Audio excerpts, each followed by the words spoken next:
Okay, so in this video I'm going to go through all the options that you have for generating your final ebook.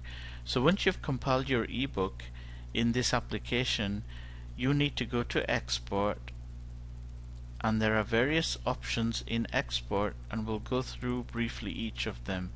Now the first one is to generate an ebook for Amazon Kindle, and in the brackets we have the word Mobi because the file extension will be of a file called something something dot mobi file. So that's your .mobi file. Okay, and the next option is the one for, it says Barnes & Noble Nook ebook, and it's got EPUB in there, which will be the EPUB format.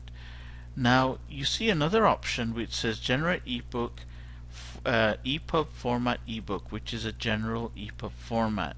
So what is the difference between selecting for Barnes & Noble, which is still an EPUB format, and selecting a general EPUB format, or even selecting this where it says generate for Smashwords? It's still an EPUB format, and once again here we have generate for Lulu, and once again it's an EPUB format. So why do I have so many different options when they all create the EPUB format?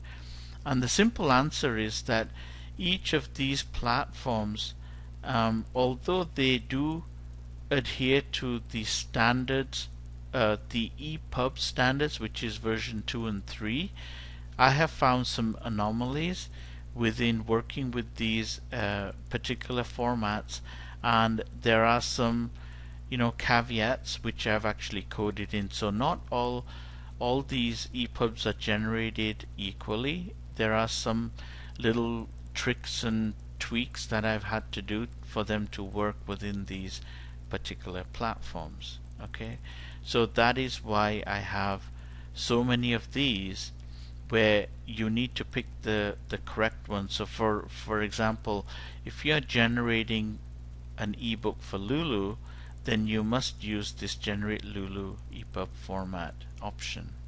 Okay, because there is a slight difference between the way the books have been compiled, and this is just stuff that I found as I've been doing my research, and then people are emailing me back, my customers, and saying that, oh, this doesn't work, and I do some research and I find out why. And mainly because the platforms, they don't adhere to 100% of the EPUB standards, and I've had to do some tweaks. Okay, and then once we've gone through these, we have two more options.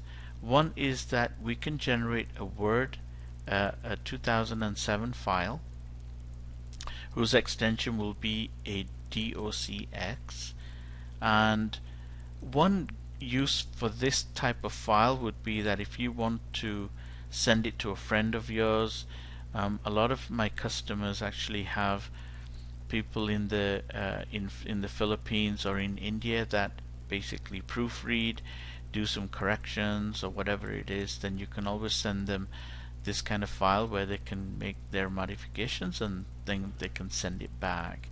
And the same with the PDF. A lot of the places like CreateSpace and others where there's a physical book, you can send a PDF or you can send a Word document. Well, these formats are definitely worth looking at if you want to send somebody a PDF version. Okay, so there you go. Those are the output options, and I hope this video helped you in understanding those. We'll see you in the next one.